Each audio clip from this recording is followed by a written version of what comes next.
there are a lot of Republicans, including myself, who find him morally repulsive. And he's just not, there are some things more important than winning an election.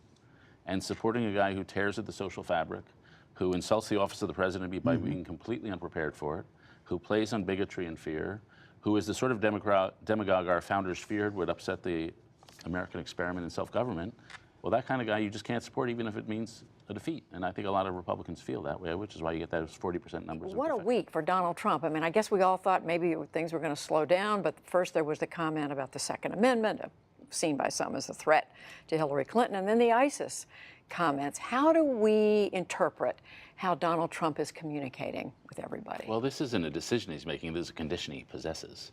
And we're not used to talking about the psychological mental health of our candidates. And in some things, I think it's not fair to talk about his mental health in terms of how he operates with his kids and his private life.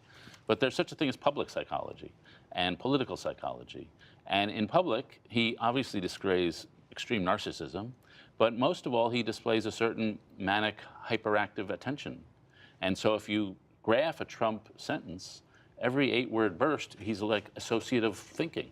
And there's a term in psychology called the flights of thought, where one word sets off an association, which sets off an association. And as one psychiatrist said, compare his speeches to Robin Williams' monologues, but without the jokes, but with insults. And so he's not in control of his own attention, I don't believe. And therefore, you get these rambling, weird sentences. You get things he patently should not be saying. And then even this, I'm being sarcastic about the sarcasm. I'm obviously being sarcastic. And then maybe a fifth of a second later, he said, but not that much. So he's contradicting himself within 12 words. And that's a condition.